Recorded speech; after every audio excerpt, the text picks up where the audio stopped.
Would like to ask you to take the seat. Und wir fangen mit dem Let's start with the first item on today's agenda. That's Mr. Glucksmann and Mr. Bellamy's report, the European Defence Industry Programme and a framework of measures to ensure the timely availability and supply of defence products.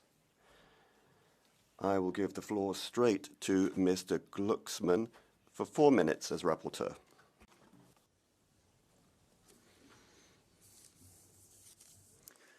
Madame la Présidente. President. Predsjednice, dragi kolege, u ovom povijesnom trenutku kad se čini da se sve oko nas raspada, postavimo se jednostavno pitanje. Et J.D. Vance pour défendre nos nations face à Poutine. Non. La réponse est évidente et elle implique des changements vertigineux en Europe. Déléguer sa sécurité à une capitale étrangère est en soi une folie. Déléguer sa sécurité à une capitale étrangère qui se soucie si peu de vos intérêts est un suicide. La liberté, chers collègues, repose sur la maîtrise de son destin. Et si l'Europe veut rester libre, elle doit reprendre le contrôle de sa sécurité. Nous sommes aujourd'hui si dépendants des États-Unis pour l'aide à la résistance ukrainienne, comme pour notre propre sécurité, que nous vivons sous le chantage permanent de Donald Trump. Nous baisons sa main. Nous tolérons ses insultes. Nous sourions bêtement devant ses attaques, en espérant que notre... We submit to his insults, and we do not want Ukraine to be sacrificed. But let us look reality in the face. We, Europeans, are alone. We're alone in the face of a Russian regime which is carrying out a war on our continent, which is a direct threat to us. So we have to take the measures that are being recommended by our security services. And when the German head of defence warned the Parliament that obviously we have to do something about the European defence, NATO, before 2029, and a French general talking about us having to prepare in the face of direct aggression from Russia. This is an existential threat, so what are we going to do? Are we going to bury our heads in the sand, just waiting for something to happen? Organising peace demonstrations. We have to make sure that we're not just going to sit doing nothing. We have to strengthen ourselves. We have to prepare ourselves. We want peace. We do not want war. But in order to avoid war, we have to ensure that the enemy does not trigger this, and we have to prepare ourselves materially, morally, strategically, and show absolutely everybody, and in particular Putin, that Europe is not impotent and that democracy is not tantamount to weakness. The European defence programme is going to be the basis, the foundation for our sovereign security that we need to build up. If you take a look at the logic that has underpinned our work, it's very simple. It's based on two principles, sovereignty and cooperation.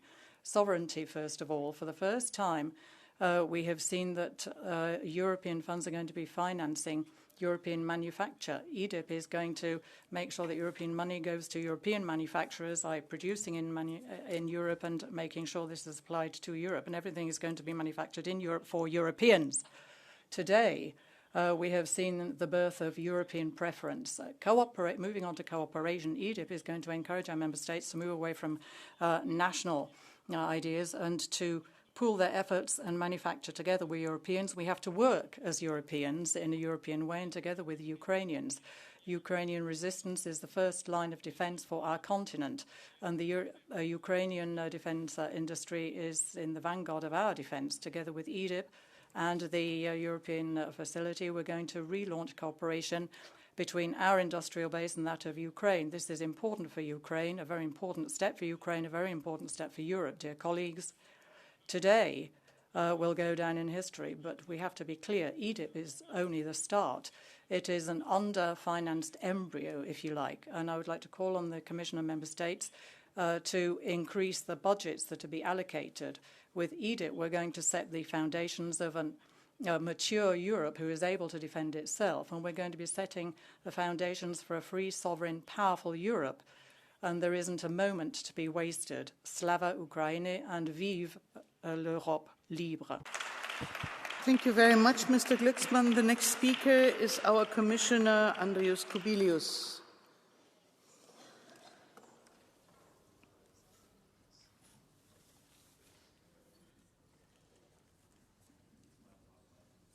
Madam President, honorable members, really we are coming close to the first anniversary of the mandate of this Commission and to the first anniversary of my mandate as the first ever European Union Commissioner for Defence and Space. When I look back on this first year, I call it the year when we created opportunities for defence readiness. Now the period of creating opportunities is over. Now is the time for delivery of defence readiness. And the provisional agreement we are discussing today on EDIP, the European Defence Industry Programme, is really essential for defence readiness. EDIP is really a pioneering programme, so I would like to thank my predecessor, Commissioner Breton, and my Commission colleagues for their strategic judgment in designing EDIP, which was started back in 2024. The negotiations and preparation for negotiations in the European Parliament and Council were not always easy. It took 1.5 years to come to agreement. Of course, it's too long from the point of view of defence readiness, but finally we delivered it. So I thank the rapporteurs and the shadow rapporteurs, and I thank the Polish and Danish Council presidencies for reaching this compromise so important for the future of European defence. EDIP is a continuation of our previous success stories, our previous defence industrial policy achievements. First, there was ASAP, success of the industrial programme to ramp up ammunition production. In 2022, we were able to produce only 300,000 shells. Now we are ramping up to 2 million shells annually. Then DIRPA, joint procurement success, for air and missile defence, modern armed vehicles. And now there is next step up, EDIP, with continuation and expansion of those successful instruments and with totally new possibilities for the ramp-up of our defence industry. It also brings 1.2 billion in grants for European defence industry and 300 million for integration of Ukraine's defence industry. Let me remind you what EDIP is about. First of all, EDIP puts a premium on joint procurement. The more member states buy together, strengthen supply chains together, build defence projects together, the more they can count on EU funds. We fund cooperation, not fragmentation. Second, EDIP strengthens Europe's defence readiness. We are investing in our industry, our supply chains, and our jobs. And strict ceilings, 65% of component cost must be European. And third, with EDIP we move from improvisation to organisation in joint development, production and procurement. We offer a toolbox to member states to facilitate and strengthen their cooperation, with a legal structure that will accelerate the launch of cooperation, called CEAP, the Structure of European Armament Programme. The CEAP legal entity can have benefits like easier procurement rules, VAT exemption, borrowing in the financial markets, EU financial support. And Ukraine can take part in these entities. And also, with the creation of so-called European defence projects of common interest, those will be collaborative industrial projects developed by several member states with a special status in order to support industrial projects. No member state can ever build alone, but that will protect the whole Europe. Here too, Ukraine can take part. For example, the projects for defence flagships mentioned in our roadmap for defence readiness, like the Eastern Flank Watch, like the Drone Defence Initiative, air missile defence or Space Shield.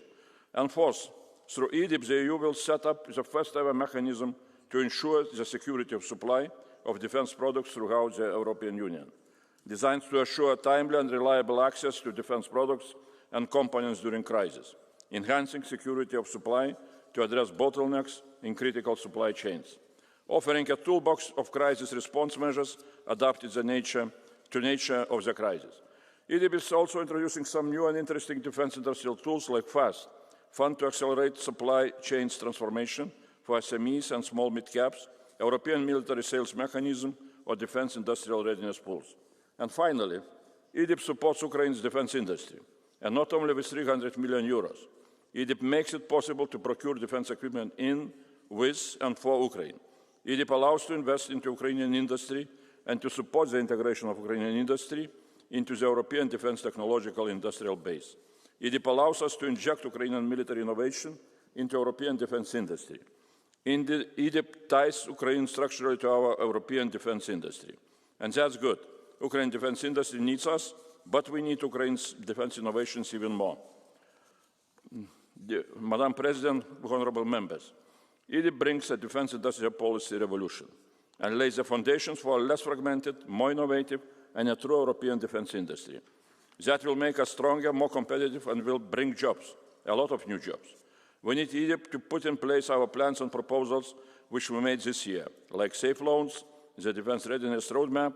Egypt is at the heart of all of these proposals. As I said, now is the time for delivery. And without Egypt, there will be no successful delivery of our defence readiness. So I count on you to approve the provisional agreement and to have it formally adopted before the end of the year. Success of Egypt should inspire us to seek the same success with the Defence Obligation Omnibus and with the new regulation on defence readiness, which still is in the Parliament and in the Council. Thanks a lot. Thank you, Commissioner. And now, on behalf of the AFET Committee, Hilde Woutmans for 1 minute. Good morning, colleagues. Good morning, Commissioner. For me, on defence, it's really clear. Come together, buy together, or become irrelevant. And for the moment, we must admit we are irrelevant.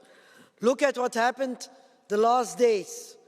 Putin, Trump around the table, and Europe was nowhere. We had no common reaction ready. The new European defence industry programme is that investment in European defence backbone in close cooperation with Ukraine that we need. So, Commissioner, let me be very clear. I think for me, this is a first step. It's a first step building a European defence. And for me, you must go further. Build that European army. How many wake-up calls do we need to get? Political citizens, colleagues, are more advanced than our political leaders. Look at what the citizens ask us. So for me, step up the vision, Commissioner. Step up our vision. We need a strategy. We need a strategy for a European pillar in NATO. We need a vision for that European army. We need to step up for the security of our citizens. Thank you very much. The next speaker on behalf of the Budget Committee is Jean-Marc Germain. Monsieur le Commissaire, Commissioner, colleagues, the discussions between Russia and the US in recent days show that Europe is weak and alone. Alone in supporting Ukraine, and perhaps will be alone facing Russian aggression in the future, and alone certainly to decide its fate. We cannot accept our arsenals being emptied out and that we can't manufacture arms for Ukraine. We have to have an autonomous, integrated armament system which can support Ukraine and is sustainable. Therefore, this instrument is welcome, but we can't hide the fact that the 1.5 billion for this programme is not enough. The starting point, Commissioner, that we in the Parliament had proposed was 10 times higher. So your text should be seen for what it is. It's the starting point, it's the foundations, but the walls are yet to be built. And we all have to make our contribution. To do that, we should explore every possible avenue. To finish, Chair, if we want to build a defence Europe, the only way to do that is to work together in the necessary scope, and we need to do it better late than never. The committee is Thomas Pellerin-Carlin.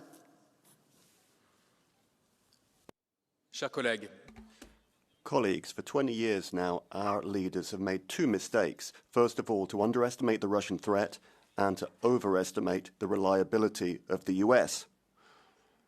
So here we are, between two sides, the Putin, who's declared war on the Ukraine and Europe, and Donald Trump, who doesn't give a damn about Europe or our values. In this world of brutes, we can only count upon ourselves. We need all of our moral strength, and that is the debate that's currently ongoing in my country, France. We need to put together all of our material strengths, and that is what we are voting on when we vote on EDIP.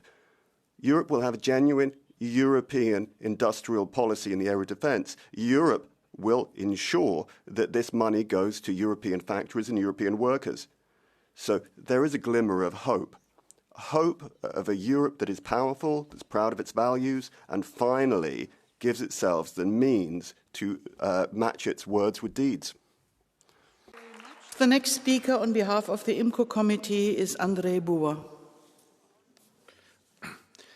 Szanowna Pani Przewodnicząca, President, dear colleagues, Paris is only safe if Warsaw is safe, and Rome is only safe if Helsinki is safe. Russian provocation has confirmed that European defence has to be taken seriously right across the European Union. Today we're going to be adopting the first defence programme in its history in Europe. This is a historical moment for Europe, an important step to try and stand up to the Russian threat. EDIP is a turning point because the idea is to have a smoothly functioning single market in the area of defence. And we have to make sure that, obviously, nobody is forgotten. And European companies in Central Eastern Europe and small and medium-sized companies are going to get full support when it comes to defence and to increasing their manufacturing capacity. And for the first time, we're creating a framework for common European defence. And this is very important. For example, we have the Eastern Shield. These are very important instruments, and it means, of course, that our union is going to be stronger, and it's only strong if everybody acts together.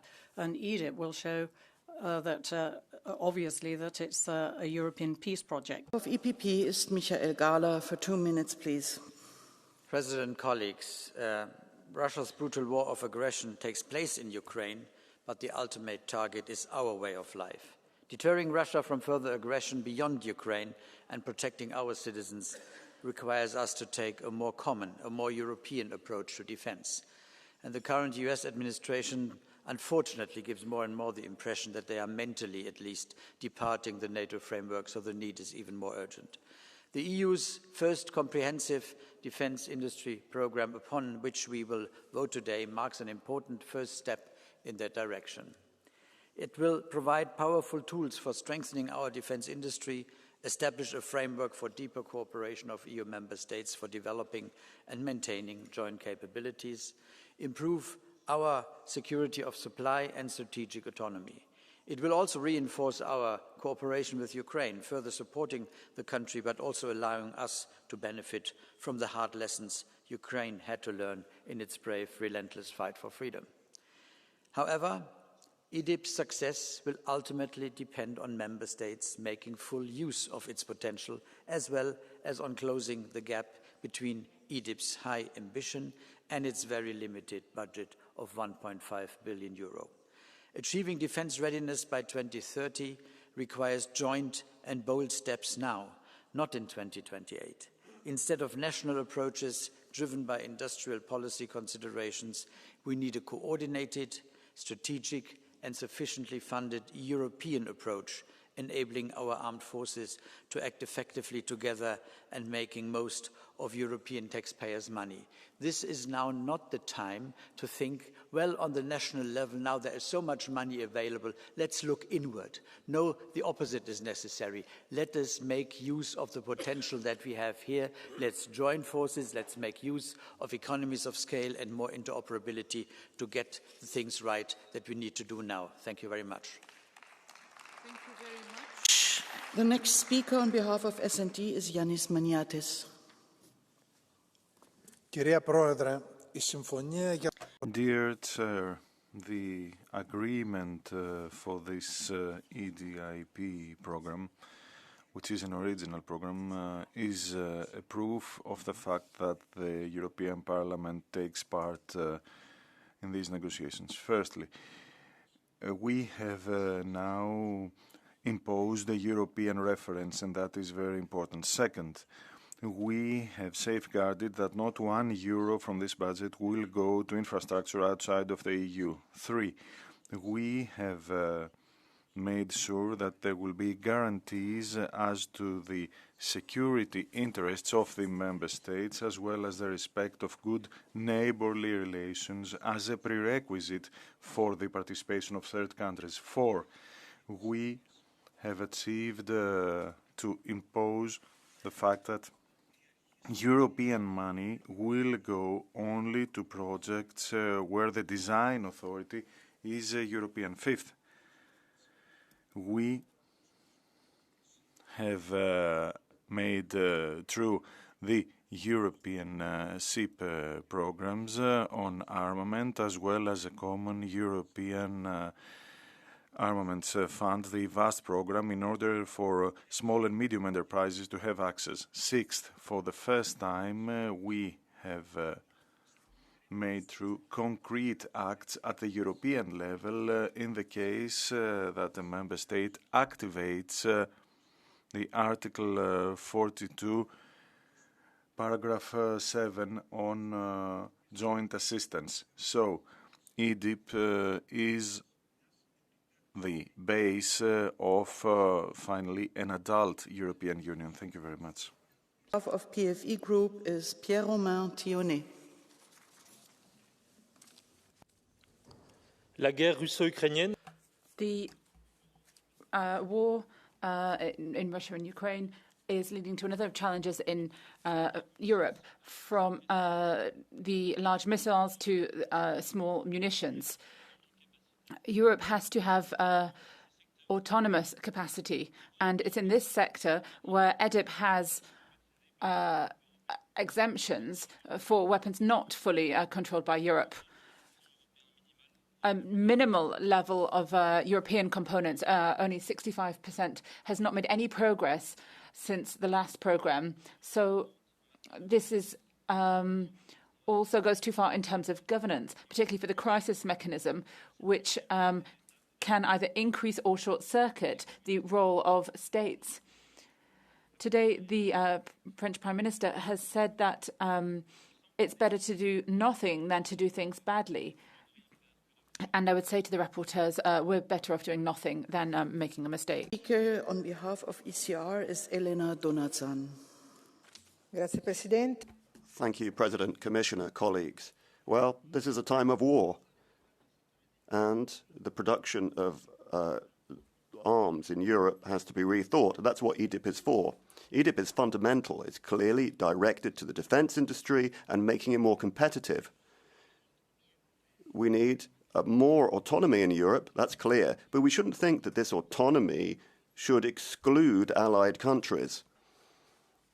Defense is part of military strategy. It's a question of prevention and management of conflicts. So it needs to be accompanied with a robust military diplomacy. Military diplomacy is something that can also be done through the defense industry in creating alliances for defense production. There are restrictions limiting this to European production, but Europe requires third country components. We need to strengthen our European industrial base. We've got excellence, we've got national champions, and we need to support them. But these national champions need to correspond to a wider strategy. They can't just be self-referential. The national interests of the member states fits in well with Europe's interests. But to be ready, and we're not ready, we're going to need people as well as products. I think that there needs to be clarity in thinking through our military sources. We need to ensure that they're effective. We need to ensure that the staff has different profiles. They have to be well motivated. Arms and defense products are at the service of the men and women who serve. And we cannot go through the usual European bureaucratic procedures. Defense is an area where we need to take an attack strategy. Who is Nathalie Loiseau? Dear colleagues, on the way here this morning, I wasn't too sure about what to say, whether to congratulate us for what's going on or just to be patient, because there are a number of questions that we have to consider. a half-full glass. We're going to be voting something in a context, the idea being to get out of this emergency situation around what we've set up for defence and move towards setting up structured support for European defence and capacity and to reduce fragmentation. I'm particularly happy that we have a clear and fair solution in favour of European preference, and this is a key, an achievement, I think, that we ought to use to underpin all the other instruments in the area of European defence. And we've managed, and it's a first, to promote and encourage military stockpiling and having emergency measures for stockpiling in an emergency situation. And I'm particularly satisfied that Renew has made its contribution to coming up with this solution. But I can't just rest on laurels and be oversatisfied. It has taken us over a year to adopt this programme. And we know, of course, that the expectations are huge. And EDIP is very ambitious, but unfortunately its budget is rather small. And if I wish to congratulate the Commissioner Kubilius for his role and all the colleagues who have given their support, at least I think we don't want to sacrifice EDIP. So I think even though I've said that, we could do better. Now for the Greens, Hannah Neumann. Dear colleagues, today we will adopt EDIP, and while the result is acceptable, the path to reach it explains all too well why we are once again in a mess when it comes to Ukraine. Donald Trump has presented his 28-point peace plan. Let's be clear, this is not a peace plan. It is a demand for capitulation designed to distract from the Epstein scandal closing on him back home. And he appears perfectly ready to sacrifice Ukraine's security and Europe's in the process. Well, in Europe, our leverage over Trump is minimal because we remain dependent. Our defense industry is fragmented, and we still lack key capabilities Ukraine urgently needs, from air defense to military intelligence.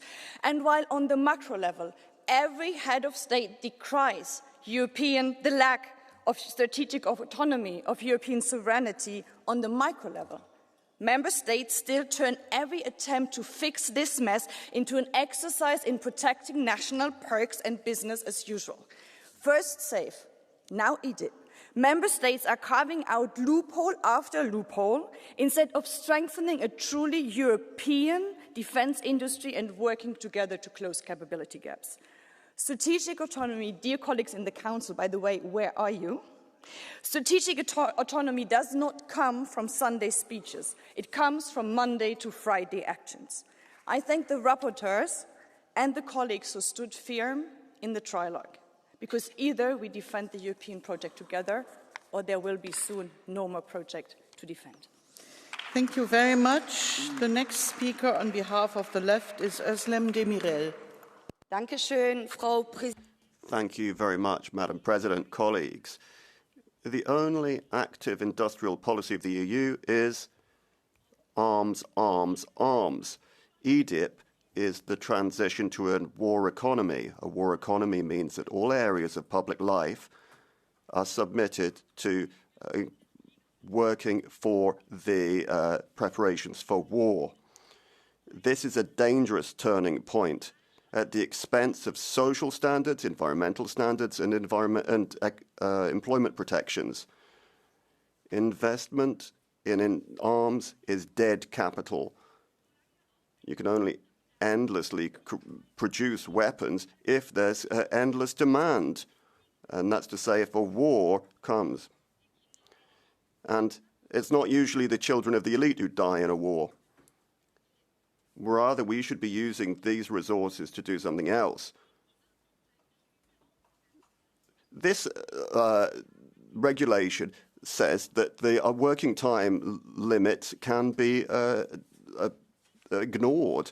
I mean, this is a question of workers' rights. It's not just a question of the 1.5 billion euros. It's the path that politics is taking. Public and private investment is being diverted into the arms industry. Militarization is being financed. Financed is being militarized. 72 2 million people in the EU are at risk of poverty, but at the same time, social budgets are being cut.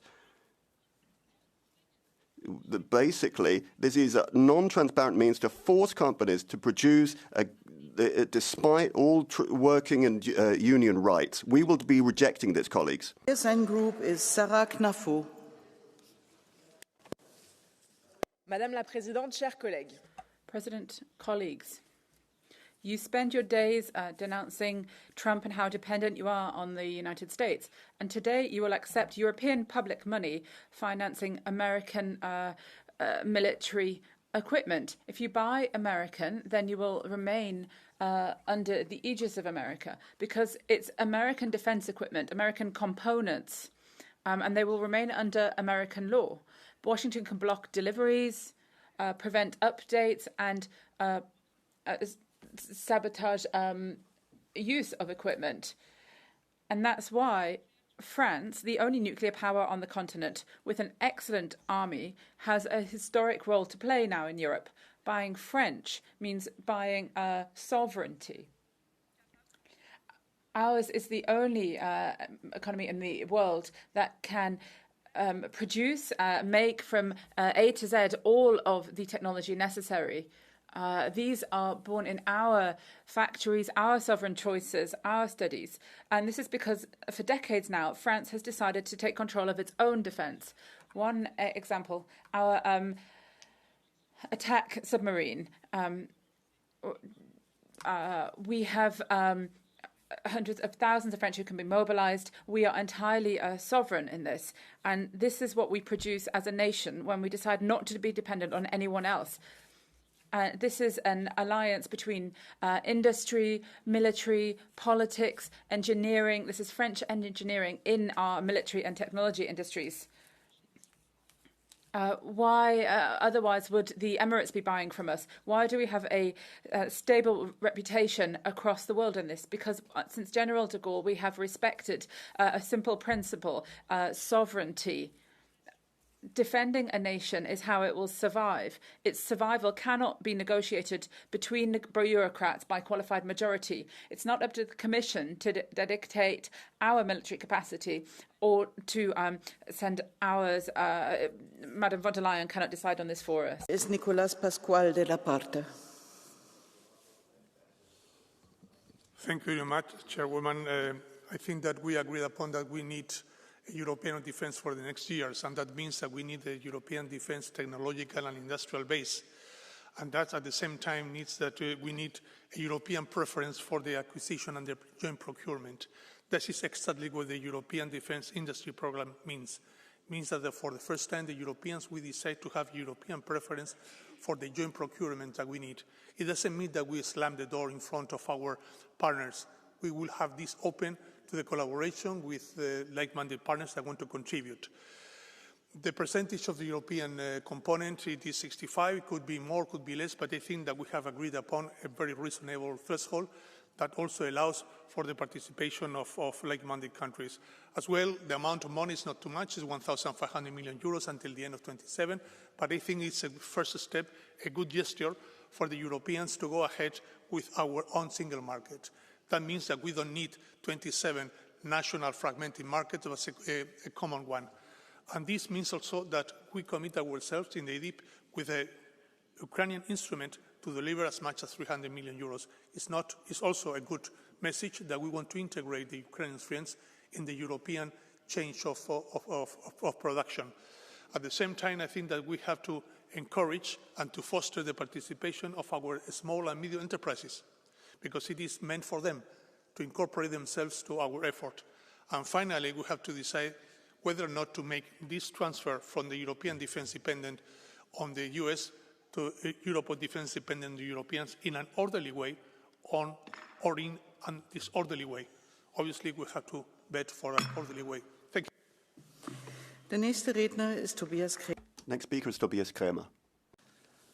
Colleagues, honestly, I'm a bit sick of it. I'm sick of watching foreign leaders decide about the future of our continent, while our own leaders learn about it only from the newspapers. In international politics, you have a saying that if you aren't at the table, you're on the menu. And unfortunately, right now, it looks like Europe is on the menu. But colleagues, it doesn't need to be that way. We actually have an enormous untapped potential on our continent. Our economy is 10 times bigger than that of Russia, for example.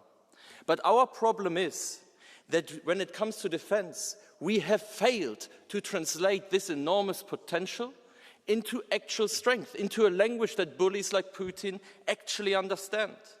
Instead, when it comes to defense, we continue to spend too little, too nationally, and too inefficiently, wasting taxpayer money without getting the bang for our buck. And EDIP is designed to change exactly that.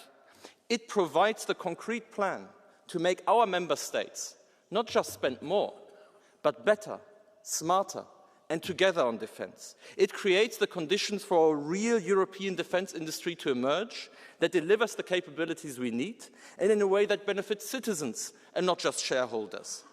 EDIP can help turn Europe from an economic giant into a political superpower that can determine its own future. Colleagues, I don't want our continent to be carved up over some Christmas dinner between Trump and Putin. So let's give ourselves the means to get our place at the table. Thank you very much. The next speaker is Andras György. Thank you, Madam Chair.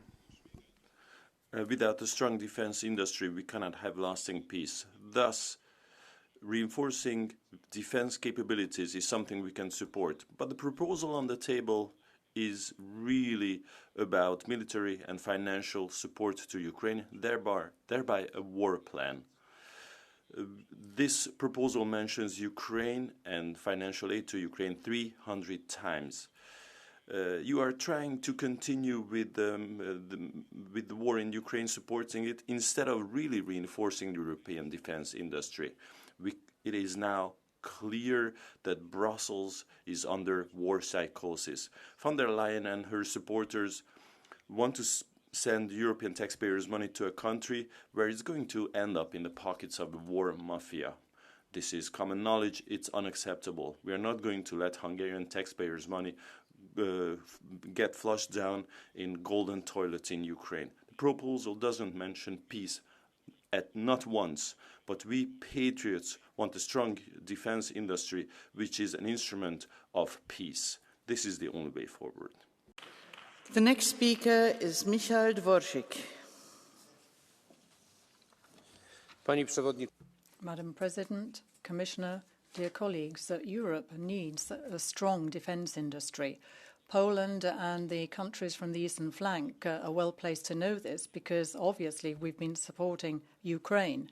But our potential has to be strengthened, built up as quickly as possible, and this is why EDIP is a useful instrument. The text now is better than the original because obviously we're looking at strengthening production, but the budget is far too small and some of the tasks are not clear. Without clear rules and cooperation with partners from outside the European Union, then obviously the participation of certain countries will be limited. We have SAFE, where we can work together with the UK, but this has already shown how difficult it is to work together with a NATO partner. We very much hope that EDIP is going to strengthen our defence and not weaken the transatlantic ties and weaken ties with those outside the European Union. We do have to support the European defence industry, but we also have to look at the structure between the countries. EDIP has to be open, flexible, and adapted to current needs of all countries, and in particular countries on the eastern flank. Thank you. Is Ivars Ijaps. Dear Madam Chair, dear colleagues, first of all, I would like to thank the rapporteurs, the shadow rapporteurs, everyone who worked on this file. It is clear that this program has to be finally adopted. 2 years, it's far too much. But what is the true significance of this program? Not that we have found the means for the weapons. The money is not enough. It should be much more. The real significance is that we have put on track a common approach to defense manufacturing, to defense procurement, and this is what matters. today, we should not be deceiving ourselves, thinking that the aggressor wants peace. Europe needs to be strong. What are the most important points? First of all, the procurement and the common storage, the common stockpiling in the states that have borders with the aggressor, then the production, and hopefully the money for the FAST program will be found so that we can attract private funding to defense. And then there is the support for Ukrainian producer integration in the European system. We have put this all on track, and now, dear colleagues, we have to sustain this course, especially when discussing the next multi-annual budget. And discussions have already started, and the funding has to be clearly earmarked for military production, for defense procurement, and for our common security. Dear Commissioner, colleagues, while society and cities in Ukraine still bear the scars of Russian aggression, the world debates peace plans in which Europe has no seat, no say, and no signature. And when decisions about our continent are made without us, one truth becomes painfully clear. We are at the times where, unfortunately, you are either at the table or on the menu. And this is why Europe's defense industry program, it's not about just steel, ammunition, supply chains, common procurement. It's about sovereignty. It's about our capacity to defend freedom on our European soil and to ensure that never again will others decide our fate while we are watching from the sidelines. This framework of measures, boosting industrial cooperation, securing access to critical materials and ensuring rapid production, is Europe's insurance policy against uncertainty. We must guarantee the timely availability and supply of defense products, because deterrence delayed is security denied. And Europe cannot rely on goodwill or distant guarantees. We must rely on ourselves, united, capable, and ready to defend what defines us: peace, democracy, and dignity. The next speaker is Mark Botenga.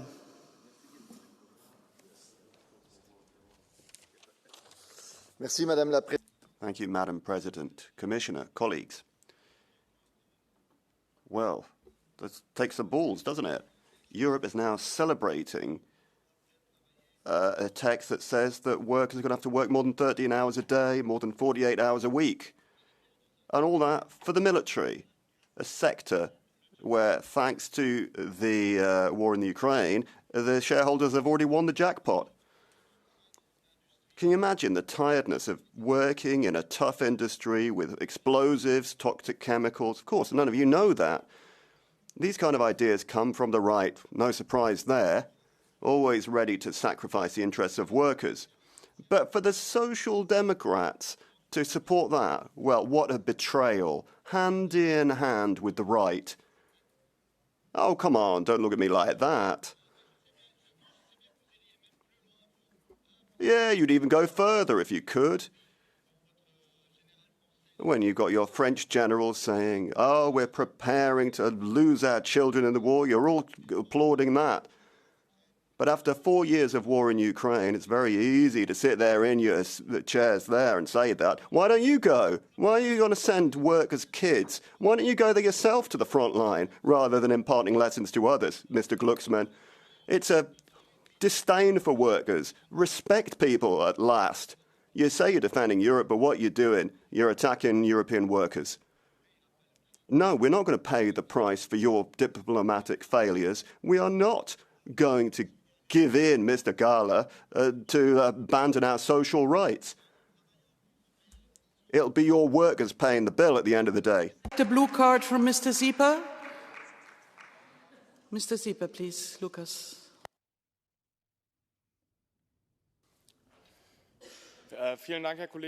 Thank you very much. I'll be speaking German. Thank you very much for accepting my blue card. If I've understood you correctly, if the translation came across correctly, you're saying that the Social Democrats are betraying us. I'm a bit surprised that you've got a representative of the left who's basically repeating what you hear from the far right and the monarchists in the German Empire. They were saying that. So you're turning against your natural allies with slogans that seem to come from the right. So, I mean, I don't understand how that all fits together. Colleague, when you do not understand the language, please don't attack on the language itself, right? I mean, once you study French, you will understand it. But indeed, I do believe that accepting from the Social Democratic side working days that are over 13 hours or working weeks that are over 48 hours a week, that is a betrayal of the working class. That is a betrayal of the working class. And we do not expect at all that the right or even the far right would ever support the working class. They are their natural enemies, we know this.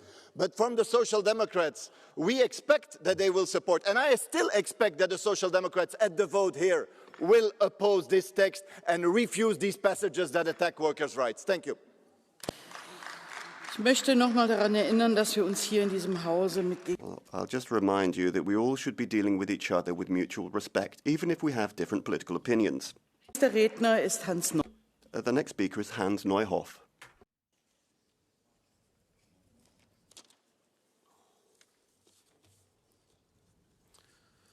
Meine Damen und Herren. Ladies and gentlemen, it is perfectly right that European states take a look at the technological and industrial base of their defence capabilities and wish to manage and control this themselves. It's completely wrong in this project to take Ukraine and set them on an equal footing and include them as a privileged partner. Ukraine is at war, a war it is probably going to lose, and it is swamped by chronic corruption. And so, no, the industry shouldn't be supported. Secondly, it is right that strategic autonomy can only be carried out by a small group of leading countries, but it's wrong to put the strategic projects and programs in the hands of the Council of the European Union without participation of the national parliaments concerned. Through the EDIP regulation, we're creating the foundation for a supranational defence programme, and the ESN group is not going to vote in favour. There's a blue card from Mr. Zieper. Mr. Zieper, then I'm going to have to take you from the Catch the Eye list. Do you prefer blue card or Catch the Eye? Blue card, go ahead. Yes, thank you very much, Madam President. I would also like to react to the reply from Mr. Neuhoff, if that's possible under the rules of procedure. Neuhoff, thank you very much for accepting the blue card. You are a scientist, so I think some of the basic principles should be quite clear to you from the viewpoint of science. If it is evident and obvious that Ukraine, over the past few years, has been forced to bring about developments, technological developments in the area of arms, wouldn't it be totally ridiculous to exclude Ukraine from further military development, technological development? Mr. Zieper, thank you very much for that question. If you take a look at the EDIP project and the way it's interpreted, it would not be of any more use to Ukraine, but what it would bring about is that it would provide a strong incitement for Russia to take a look at the contact line, the border between the European Union and Ukraine, and move it further west. And that is not in the interest of Ukraine. Mr. Zieper has the right to reply, and Mr. Neuhoff, you have the right to respond as well. Mr. Neuhoff, I think it's interesting that you feel that Russia would need any kind of motivation to move the Ukrainian border westwards, because we know that in Ukraine, over the past few years, that Russia has pumped billions of rubles and hundreds of thousands of its soldiers into this war. I don't really know, obviously, how Ukraine is going to continue, but obviously they're being very brave. Annahme ist falsch. I think your assumption is wrong, that it would be in the interest of Russia to control the whole of Ukraine, because that is it wouldn't be possible with a small army. The aim is to ensure that Ukraine does not become a member of NATO, and they want Ukraine to return to its neutral status, which has been the case since 2014. This is and would be the best for this country, and that is what we should be supporting. The next speaker is Kostas Papadakis. Billions of euros are given to big defense industry conglomerates as part of EDIP. The European Union and European governments are funding wars, whereas they're not funding schools and hospitals. This also implies that people have to work for over 13 hours per day in order to keep up with demand and in order to compete with other military centers around the world. So and Greece becomes a new defense industry and energy hub, just like Ukraine or Syria used to be in the past, and this led to their demise. Even Greek ministers have spoken of our sons coming back in coffins, and all this just for the profits of huge companies. But people should fight for their own lives and for their own rights. The next speaker is Wouter Beke. Thank you, President, Commissioner, colleagues. I agree that what we're talking about today is very important. For too long, our security has been subject to inefficiency and national fragmentation. So we're taking an important step forward towards further integration of our industry and so our European security. But colleagues, this cannot be the end. What we're talking about and will vote on today is necessary, but not enough. We have to move towards genuine European cooperation.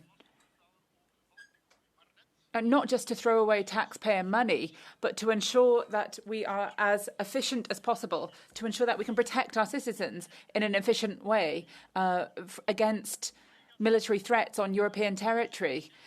Colleagues, to protect our citizens, we need soft power, but we also need hard power. And hard power can only come if we have a proper European defence system, and let's all work together towards that. Speaker is Javi Lopez.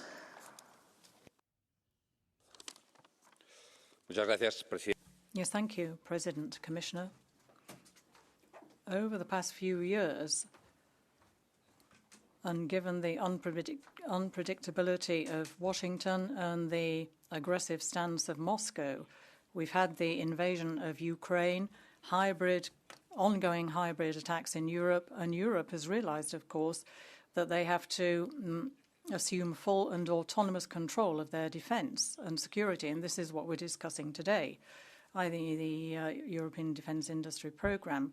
So joint actions, better integration of European industry. And we have realised that the fragmentation of our industry is a threat for ourselves. And so this is what we're doing today. We are trying to make sure that we spend in a more European way, and that we do everything better. We have to strengthen our industry, our industrial base, in order that we have a Europe that is more sovereign and less dependent, and that it doesn't depend on the whims of other presidents when it comes to security, and to make sure that we have a voice in Europe. Jaroslava Pokorna-Jermanova. Vážené dámy, vážení pánové. Ladies and gentlemen, the EDIP programme is an important step forwards when it comes to European defence.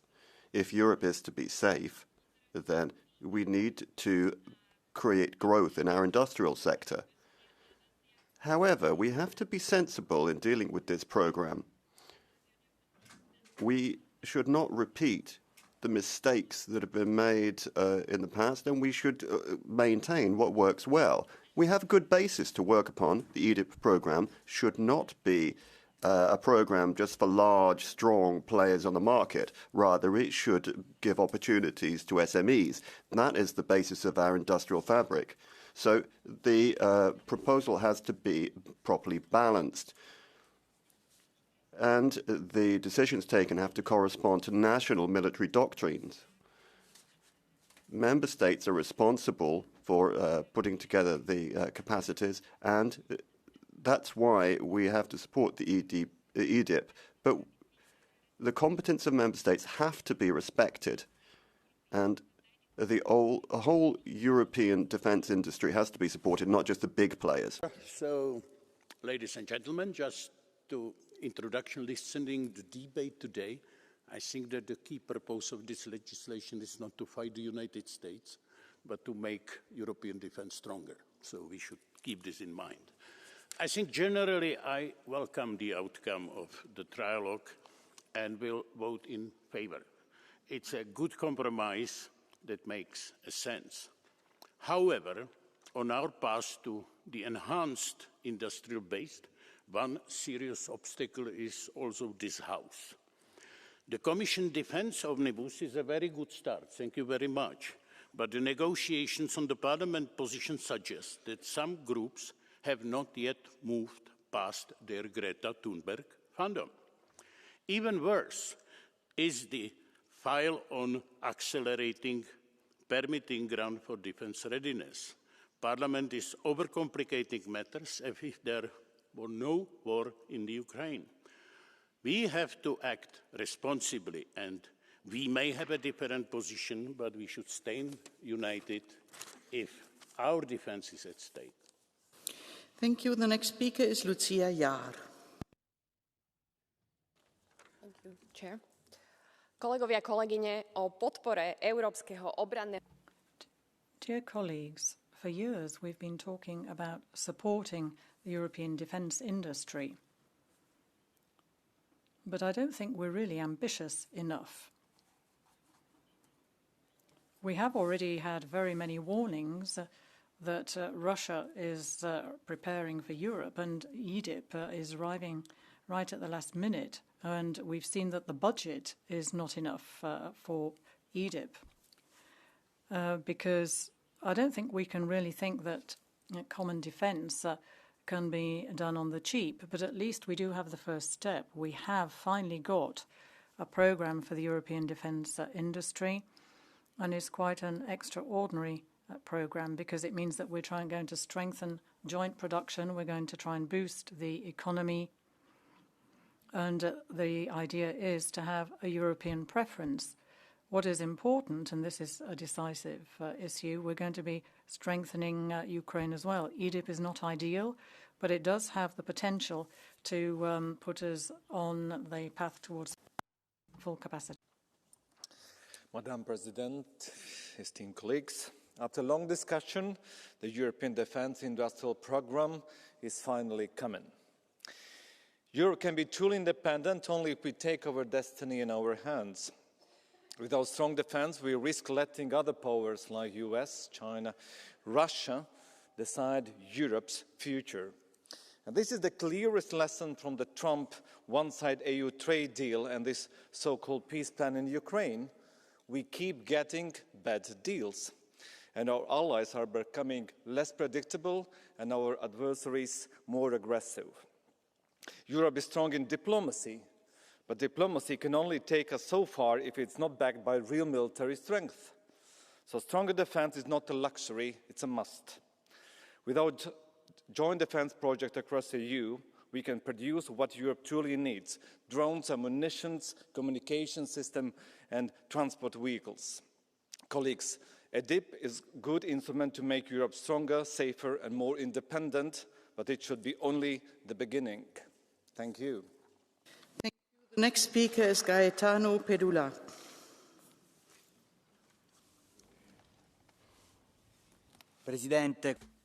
President, Commissioner, this proposal for a regulation on EDIP is aimed at making Europe producer of unlimited quantities of weapons. In the five-star movement, we want to say loud and clear, this is the wrong choice. We're going to be creating huge quantities of ammunition and missiles when we don't have resources for hospitals, transport and schools and the struggle against poverty. Through this regulation, citizens will see that there's always money for weapons but never for their social rights. This is money that will go into big arms industry companies, and there are even derogations when it comes to environmental assessments and working conditions. So we refuse this European arms race. We would like a different path to be taken. We should invest in diplomacy and in green industry, welfare, social justice and the climate. We invite the Parliament to reject this proposal and go back to investing in peace and not in war. Thank you. Speaker is Marcin Sypniewski.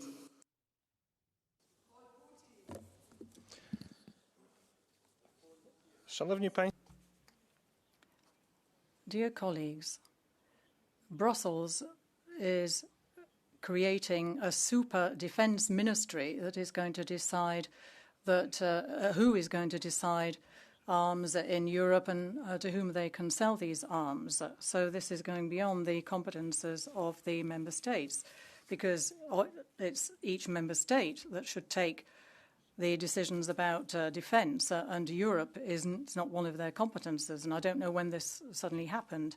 Every country, like Poland, has to allocate their funds, but at the moment they don't really know whether there is any guarantee for the funds that are coming from Europe. So we then have €1 million, which is to include Ukraine into the European defence programme. Before we help others, we should be helping ourselves, especially our own factories and industry. Forget the Green Deal. It's our national defence industries that we have to support. Matej Tonin.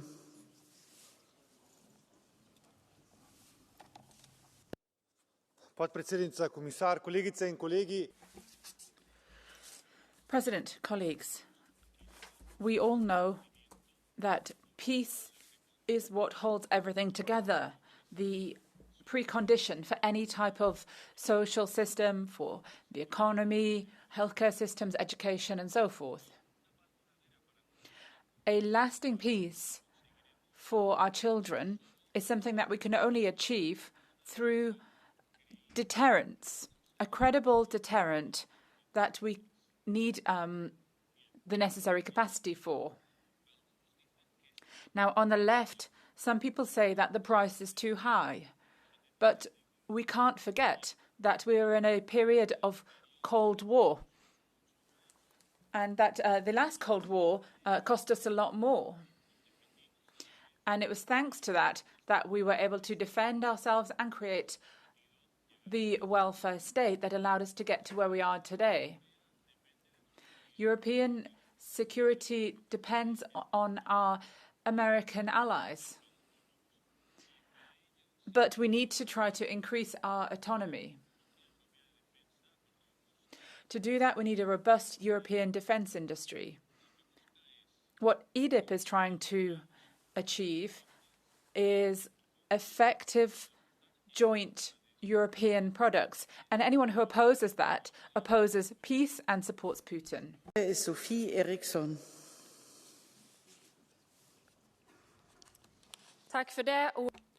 Thank you very much, Madam President. Well, I want to turn homewards. When Europe becomes more and more uncertain, Swedish workers and civil servants are more important than ever. The welders in Karlskrona, the engineers in Karlskrona, the technicians in Arboga, the researchers in Kiruna, etc. Europe needs you. We are living in uncertain times. We need to arm ourselves. The Swedish defence industry is not only important for Sweden, it's decisive for Europe's security. When we take decisions today about Europe's first ever defence industry programme, what it means is that Europe should draw benefits from it, and it should draw benefits from Swedish workers' skills and capacities. Europe is not simply sitting on the fence. We need to prove that we can defend our freedom and our prosperity. That's something that we should feel proud about. Thank you. Die nächste Rednerin ist Petra Steger. The next speaker is Petra Steger. Yes, EU is making another step towards a military union, and our governments are there and trampling democracy. If you take a look at this European defence programme, it's nothing other than an enormous step towards a war economy, and 100% of individual armament projects are going to be funded through the European Union. So as a netto contributor, we're going to be supporting all of this military craziness, i.e. faster, bigger, whatever. What about the other EU countries? Well, it's not only them, it's Ukraine that's supposed to be getting more as well, 300 million, and another 5 billion are being asked for the next few years.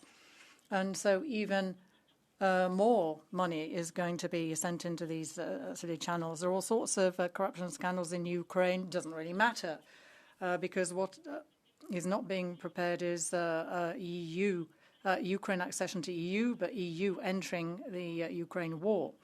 And at the same time, we see that the United States has submitted a peace plan, and this is being we've got sabotage in European and everybody in the middle of this. Ist Richard Kohl.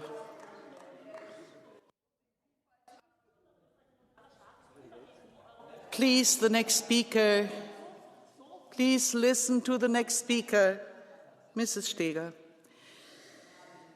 Richard Kohl has the floor.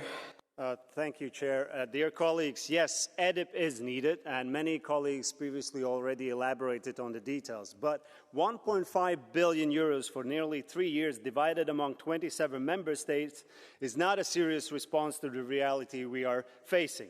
That's roughly 18 million per country per year. It does not get you very far in defense terms. It barely gets you started. At the same time, the EU can mobilize 300 billion for the global gateway.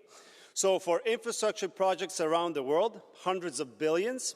For Europe's own defense industry in a wartime, 1/200 of that. It sounds ridiculous because it is. EDIP is an important shift in thinking, yes. But the willingness to actually fund our defense still isn't there.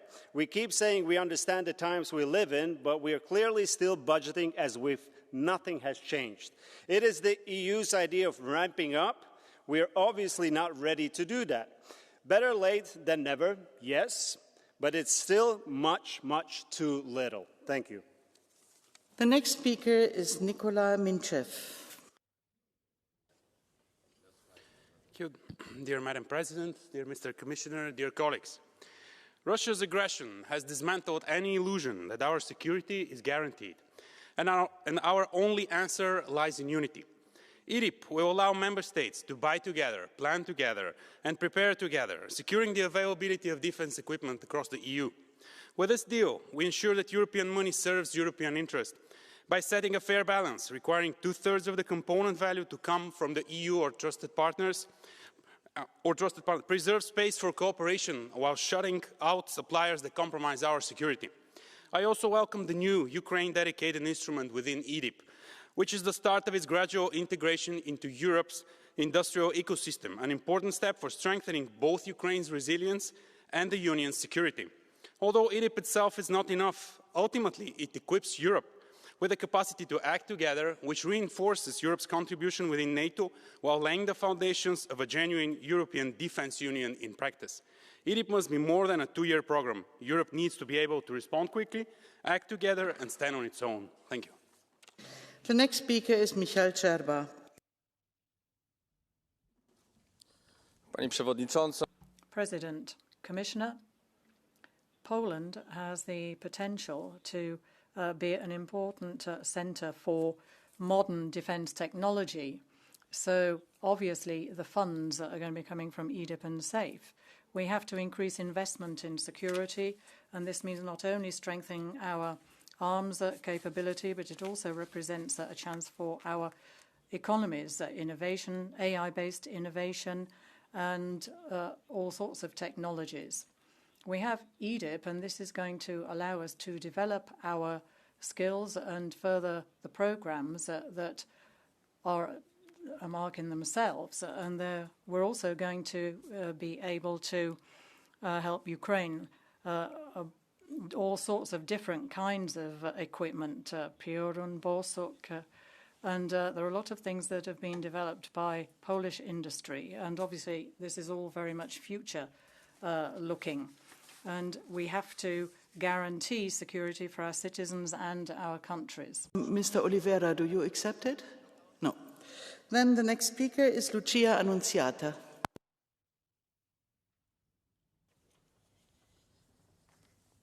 Good morning. EDIP è stato votato. EDIP has been voted on in the competent committees and has been discussed at length.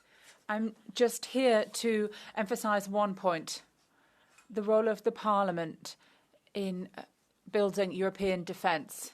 We cannot ignore the fact that the urgency procedure and Article 122 and its use by the Commission have significantly limited the role of this Parliament in governance and procedures. It's very clear to all that in any file or defence project that's put forward, there's never any discussion about the role of the Parliament,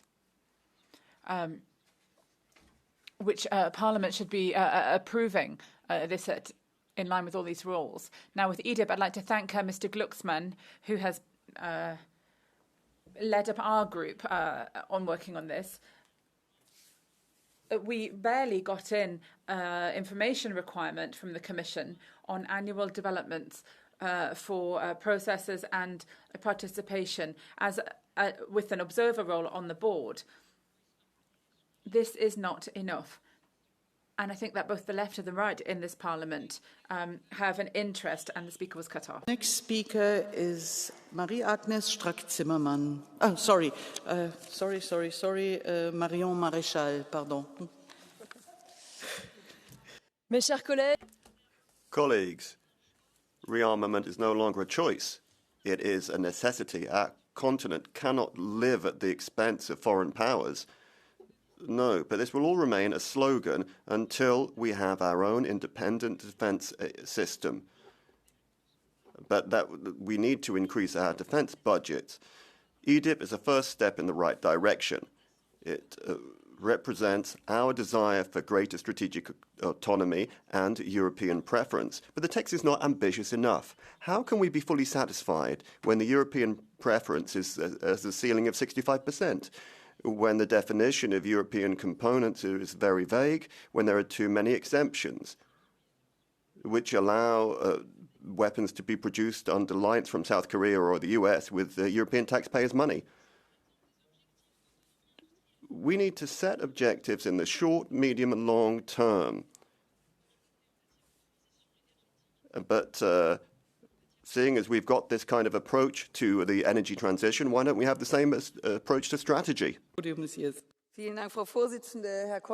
Thank you, Madam President, Commissioner. EDIP is a good programme, and the fact that it's taken 2 years to get this far is quite sad, but we're glad that we've arrived at this moment. We're talking about European sovereignty and its strength and autonomy. Europe is the largest peace project of the world, and for 75 years, anybody who thinks it is going to continue to last is mistaken. There are weaknesses, and I think I have to turn to the left. And talking about workers suffering, it's not just cannons and missiles, it's about high-tech investment in this industry. And Mrs. Demirel, who's sort of already left, just sit down and talk to IG Metall, the trade union, and how important it is for them for innovation in industry, in high-tech industry. Military investment, ladies and gentlemen, is always a value added at the civil level. Without military investment, there would be no GPS, internet, even the microwave oven. So stop all that talk. The next speaker is Angelika Niebler. Thank you very much, Madam President, Commissioner, colleagues. Developments in Ukraine show us very clearly every single day how important it is for us to think European when it comes to defence, to make plans, to act, to do common procurement, and to use synergies. The programme for the European defence industry, EDIP, is much too late even. We know that it has a limited volume, but finally Europe is marching in the right direction. We don't only have this programme, we have a number of different initiatives accompanying it, working together to defend ourselves and the Ukraine. We're creating a single market for defence goods. We are working to overcome all of the existing obstacles. We're trying to develop joint projects. We're working together in space. We're working to fight cyber attacks. All of this is good. I want to stress it. Going back to our own little backyard, every member state doing its own thing, we simply can no longer afford this in the defence sector. We need a European Defence Union. Next speaker is Andy Christea.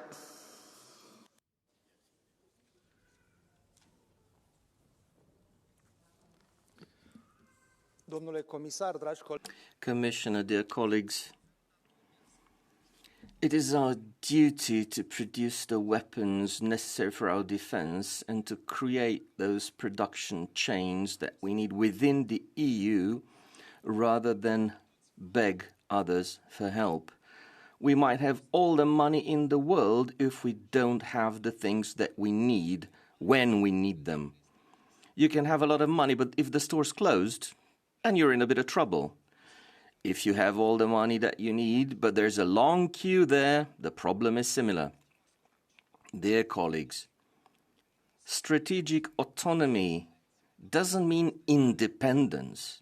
That would be impossible in today's world. Anyway, strategic autonomy means that we can decide who our partners are.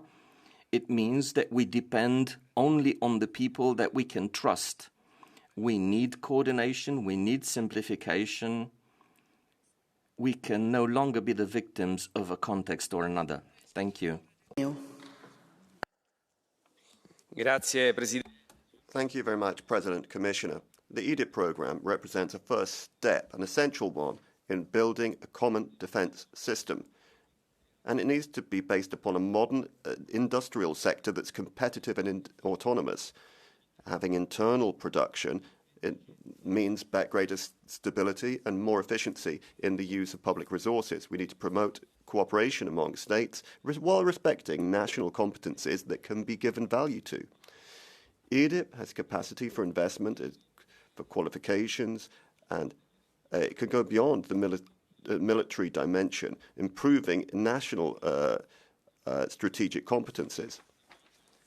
We need to ensure that the stability and security of our continent is not taken for granted or outsourced to others. Europe needs to be a protagonist in its own future. We need to look to the future of our own continent without depending on others. This is not just some formal step, but adopting this package shows that Europe is capable of defending its economic competitiveness and strategic vision. Thank you. Speaker is Giorgio Gori.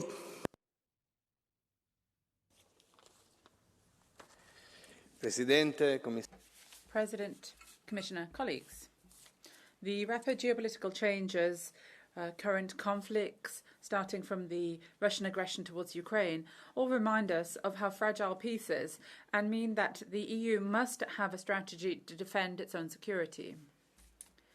This strategy, however, cannot just be increases in national spending. If we want to be effective in defending Europe, then we have to focus on better integration of our industrial base, strengthening us in terms of technology. We have to spend better and together. The agreement to voting on EDIP is the first step in this direction. Is it enough? No. The resources made available are limited, only $1.5 billion. But the programme does have the merit of including the ideas of jointly and cooperation, and these will be further enhanced for European projects of shared interest. These are the first concrete steps towards a European Union of Defence that it's our aim to actually achieve. The next speaker is Jan Farski.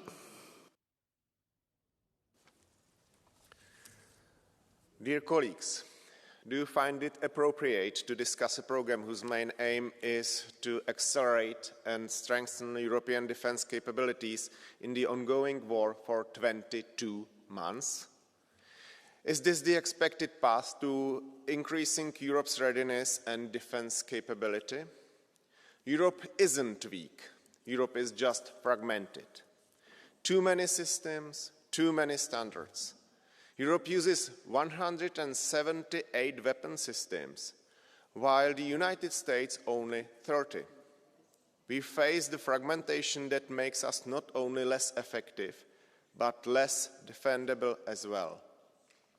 EDIP is a necessary step, but it took too long to prepare and the budget is too low. Thank you all for your engagement, but we must not see this as the final goal. This is only the beginning, necessary, but in the time of Russian aggression in Europe, insufficient. Let's continue and build European pillar of NATO that will keep Europe safe and prosperous. Thank you. The next speaker is Kostas Mavridis. Thank you, Madam President. My congratulations to the rapporteurs. It may have taken long, it may not be as amply as wished, but this is nevertheless another important step towards Euro defense. The EDIP introduces the first EU-level security of supply mechanism to guarantee reliable access to defense equipment development and sets out a long-term framework for collaboration among member states by doing more together and buying more European. Unlike the SAFE programme, EDIP will serve the collective security interests of the Union rather than individual member states' agendas. And by the way, Article 1 states that our aim is more sovereignty. Therefore, third countries like Turkey should have been excluded in advance from any direct or indirect involvement given its occupation of EU territory in Cyprus and its neo-Ottoman expansionist policies. The most sacred aspect of sovereignty is the ability to defend the Union against any external threats, from Russia to the Mediterranean. The next speaker is Juan Ignacio Zoido Alvarez. Gracias, Presidenta. Thank you, President. Commissioner. This defence industrial programme is good news for Europe. It's a significant step forward in strengthening and modernising our armed forces. But we want to ensure that we have effective deterrent capacity and credible defence. And to do that, we have to up our ambition. Russia's doing that right now. Everything suggests that Putin is preparing for a larger conflict, sending drones towards military bases and critical infrastructure across Europe. They're increasing arms production and increasing the size of its army to achieve 2 million by 2030, double what it was at the beginning of the Ukraine invasion. EDIP has a budget of $1.5 billion. That's barely a hundredth of Putin's annual defense budget. So to repeat, we're going in the right direction, but we need to move quicker with more ambition and more investment. Thank you. Is Vasile Dinku.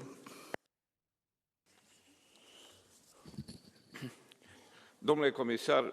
Commissioner, congratulations, because EDIP changes the rules of the game in Europe, placing the defense industry at the very core and turning decision-making into a joint process. Finally, we have the common European defense ecosystem. The stakes are clear. If you are part of the European network, you gain access. If you remain on the fringe, you continue to be dependent on imports. Rules are tough. Supply chains, real production capacities. This is a direct strike against the weak points of local industries. And this program also requires speed, and that's a good thing because time is of the essence. There are windows of opportunity still. We can establish partnerships. We can upgrade factories. and we can reposition our companies within European consortia. EDIP is not a long-term process, but it does create a framework, and it's a great benefit to Europe. Congratulations. The first speaker on Catch the Eye is Juan Fernando López Aguilar.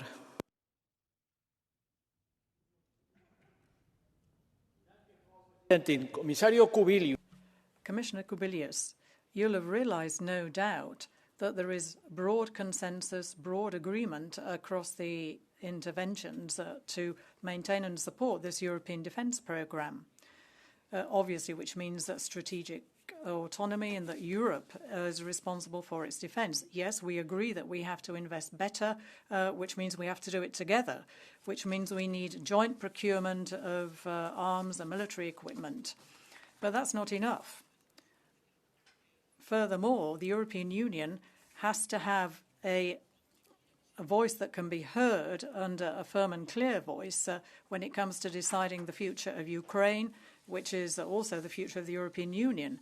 The second warning that you've heard is that we can't sell the soul of Europe while we're doing this. We cannot abandon social policy, regional policy, etc., while defending a defence policy. So we need common debt so that this kind of defence policy also means that we have a more mature Europe. Bastian Tinkinen, 1 minute, please.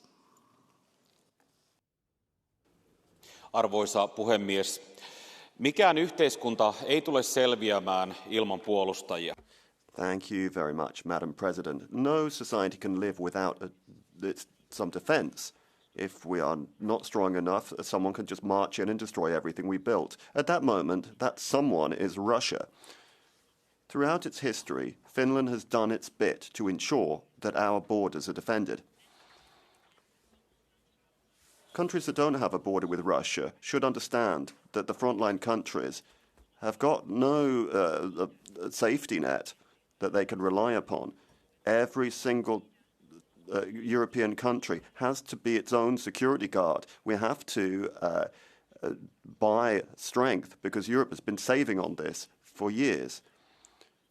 The danger is that we could simply continue to ignore security and wait till we have to flee to the Atlantic coasts. Finland is keeping this carefully in consideration.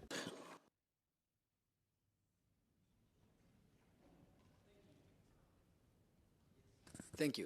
Yes. Russia is at war with us. The US is treating friends as enemies and enemies as friends. Meanwhile, our defense is fragmented in 27 small parts.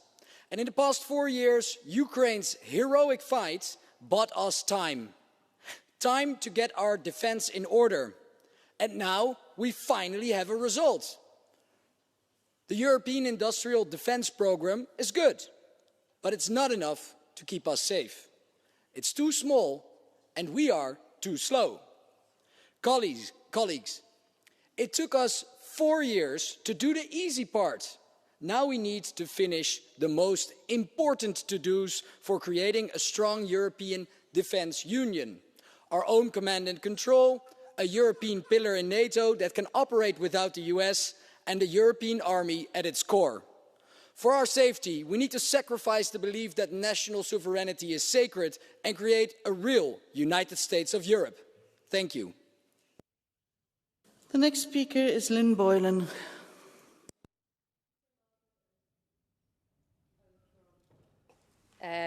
The EDIP regulation is another giveaway to the arms industry, but this time we're not only giving them taxpayers' money, but we're also sacrificing our environmental and workers' rights protections in order that weapons companies can make even more money.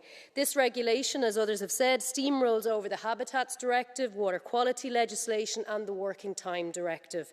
The proposed Defence Security of Supply Board is an undemocratic front for the arms industry, who are being handed a huge amount of power with zero accountability. Let us be very clear. The top 100 arms companies are earning more money every single year. They earn $632 billion in 23 alone. This proposal is an attempt to give them even more money and more power as they destroy our planet. This regulation is corporate capture personified, and I urge colleagues, for the sake of democracy and the citizens we represent, to vote against it. I'd also remind colleagues in this House that I come from a country that is militarily neutral, so we do not want a European army. The EU is not a member of NATO, and that not be forgotten. We are a neutral state and deserve respect. The next speaker is Malika Sorel. Bonjour. La coopération dans le monde de Cooperation in defence is becoming an urgent necessity, and many of us are convinced of that. Commissioner, you worried me when you said that no member state will be able to carry out projects alone. I hope I misunderstood and that you can reassure me on this. Many EU countries have developed projects, big projects, and I, like Mario Draghi, think that we should encourage innovation and not overregulate here. Secondly, European preference is an urgent need given new threats and what we're seeing with our former American ally. But, Commissioner, European countries should therefore be buying European fighter jets, the Rafale, for example, which is an exemplary piece of equipment, rather than American jets. We know that many of our talent is leaving Europe, going to America, and there's nothing to stem the flow of talent. Have you got any ideas to share with us on that? Thank you. Thank you very much. The next speaker is Mrs. Grappini.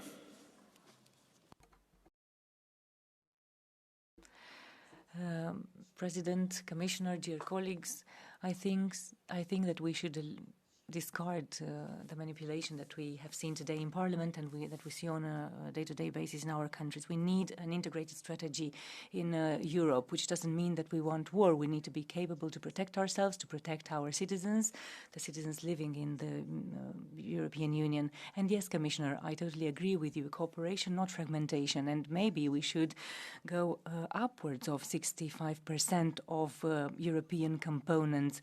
Colleagues who spoke against this report are not in the position of my own country, and you, Commissioner, are very close to the Ukraine conflict. There are drones overflying our airspace every day. We need to be able to protect ourselves. It is not that we want war.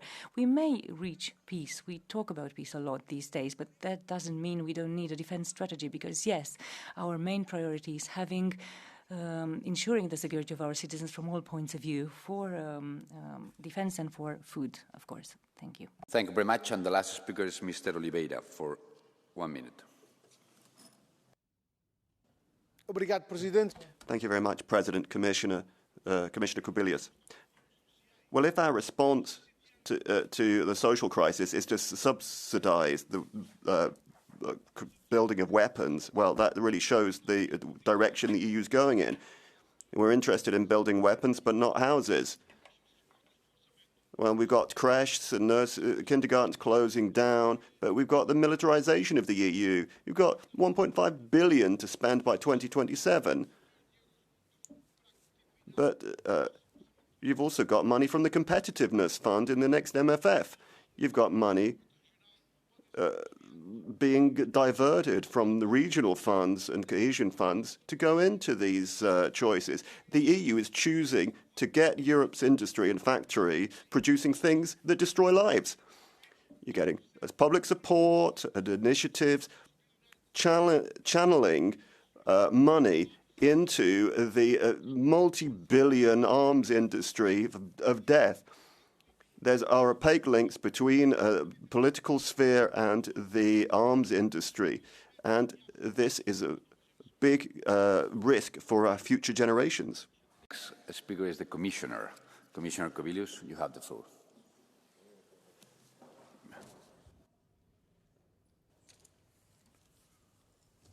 Mr. Speaker, dear colleagues, First of all, I would like to thank for very good discussion, a very important discussion. And of course, again, thanks to rapporteurs. Just, I will repeat maybe several obvious truths. First of all, we shall be powerful geopolitically if we shall be strong in our defense. And we shall be strong in defense if we shall be strong with our defense industry. And we shall be strong in our defense industry if we shall be industrially independent or autonomous, and much less fragmented. And if we shall understand that unity brings added value, and very practical one, for example, in building European air defense shield, which can be done only if we shall do that all together. And if we shall integrate our defense industry with innovative defense and battle-tested industry of Ukraine. Those are obvious truths on what is EDIP based and what is EDIP about. What we are doing today, absolutely clear. Those are just the first steps forward, but big steps forward. On financial side, definitely 1.5 billion is not very impressive. But let's look a little bit into longer-term perspective of how we shall finance our defense.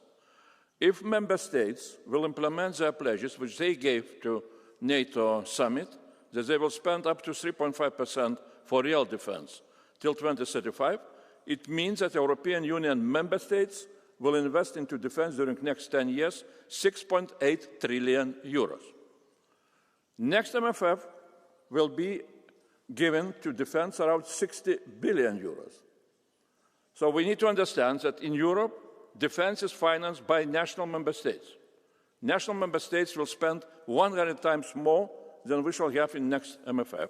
So what's our task? Maybe to convince member states also to spend a little bit more for such policies, European policies like EDIP, and that would be really beneficial to all of us. Now, just a few words to some colleagues from different, how to say, extreme flanks, which for me quite strange that they are so united in their attitude towards European defense. First of all, when somebody is saying that investment into defense is totally opposite to what our workers need to have, I would like to ask you very sincerely, do you want to be occupied without resistance? Do you want that our workers would face such a future? Is that such a peace which you are proposing to all Europeans? Second, to those who do not want to support Ukraine, and what really means who want to betray Ukraine. So, are you for Europe, where the big should have a right to occupy smaller? I am against such Europe, because my country, Lithuania, was, really victim of such a previous policies of prevailing in European continent. So that is why I am for strong Europe and strong European defense industry. Thank you very much, Commissioner. Now it's the turn for our co-rapporteur, Raphael Glucksmann, for 2 minutes. Merci, President. Thank you, President. When it comes to all serious moments, debate shows just where everybody is placing themselves. And during this debate, what has become clear is that there are those in favour of submission and defeat, and this at the very heart of our institutions. We have the extreme right in the hemicycle, the patriots who are rejecting a text that for the first time includes European preference when it comes to defence industry. How can you be in favour of sovereignty and then refuse European sovereignty supporting defence in the face of Putin and dependence on Vance and Trump? Then you have the extreme left, the pseudo-pacifists, who are mixing up peace and submission, who refuse to give democracy the means that, with which it can fight tyranny. Pseudo-pacifists who are explaining to us that they're humanist, but that they are ready to cede and give way again to, in the face of tyrants who are violating international law and trampling human rights. And then between these two extremes, you have the European patriots, the members of the European Parliament, the citizens who have the interests of our continent at their heart. And it is they who wish to adopt EDIP. This is just a first step. Freedom has to be built up. It has to be defended. And if we want a free Europe, we cannot show ourselves to be weak today. We cannot wriggle out of this. We have to show that we are dignified. We have to be strong. And it is at that price that we will have peace. Thank you very much. Now it's the turn for the other co-reporter, Mr. Bellamy, for 6 minutes. Merci, Monsieur le Président. Thank you, President. Commissioner, colleagues. Yes, today we do have to remember that our countries are under threat and history is tragic and war is coming back to the world that is being drawn before our eyes, the ones that we have to look at. And what's incredible during these speeches is that people are denying reality, sometimes proudly. I'm thinking, you saying that Europe should be focusing on social housing rather than munitions. You can build as many houses as you want, colleagues. When our countries are no longer armed, then this accommodation, these houses will all be at risk because today, like in the past, the only way to guarantee peace is to prepare for war. Now, that doesn't mean that we want war, quite the opposite. But denying reality doesn't mean, if we refuse to deny reality, it doesn't mean that we're going to collapse in front of frightening speeches. But we don't want war. But it's the very heart of our civilization. If you want peace, you have to prepare for war. And Europeans have forgotten that for too long, and that has led us into dependency, and it's put all of us at risk, in danger. Last year, 69% of our munitions were bought outside of the EU. And colleagues, we all know this very well. This dependency is the result of what European countries have done together, underinvesting in their own defence systems and trying to shelter under that of somebody else. Now we have to focus on our own sovereignty, freedom for our democracy and security for each of our citizens in Europe. This is what we have to do. Colleagues, the word historic is often overused, but I think today would be the right time to use that word. 79% of munitions bought outside of Europe, and today we are choosing to invert that decision. With this defence programme, for the first time, Europe is helping to finance our states when it comes to their defence names by shifting the paradigm. Now, only if 65% of the components are European will these arms be financed. If it's designed in Europe by our national businesses, and there'll be no way that our countries can be prevented from using them in the future. This is a choice made by our Parliament together with the Commissioner. I'd like to thank the Commissioner for these long months of work. Now, it took a long time, but today we have achieved this decisive result. Colleagues, I've heard you say it's not enough, it doesn't go far enough. And some may use that as a pretext not to vote for the text. But they know what real patriotism means.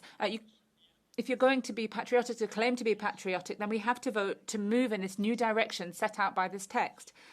Because the rest of the world has understood where we're heading, and all industrial players have understood this. So this text will be key, will be decisive for the future of our democracy.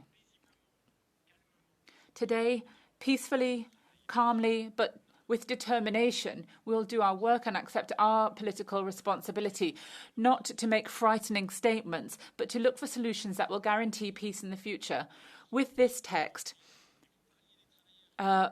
we'll protect our workers. Colleague, you spoke about workers, but you're going to deprive them of this text, which will allow them to produce what we need in our countries. It will be supporting workers, supporting industry in European countries, supporting our engineers, our technicians, researchers, who themselves have a part of what will make us safe in the future, because it's in our laboratories, in our factories. We can produce what we need for the future. We can make strategic technology to protect our sovereignty. And so, colleagues, together with you, that's who I'm thinking of this morning. We also want to think about those who bear arms on our behalf. So I'd like to just spend a moment to thank the armed forces, soldiers who fight under our national flags, who protect our countries by risking their own lives for our security. This text will mean that in the future they will have what they need to carry out their missions and to win any battle that they are engaged in, that they will be able to defend what we share, the principles of our civilization, this liberty that is under threat throughout the world and in our countries. And it's only by giving our armed forces what they need to do their job that we'll be able to ensure that we are taking our political responsibility. The choice this morning is clear, colleagues. If you're voting, you're deciding whether or not to support our soldiers, to stand with them, behind them, supporting their missions, making sure that they have what they need at the most key moments. I'd like to thank any colleagues, all colleagues who've been involved in this work. Raphael Glucksmann, my co-rapporteur, for the work that we've done. We have worked together, a relationship of trust, working for this common goal, which goes beyond any political differences. And today we have to ensure that we vote for this text for our future. Thank you. Thank you very much. With that, the debate is closed. The vote for this important file will be held today. The next item on the agenda is the Commission statement, communication on the democracy shield. And I will give the floor to Commissioner McGrath for 5 minutes. Thank you very much. Thank you very much, Chair, and good morning, honourable members. It is a great pleasure to present to this House the European Democracy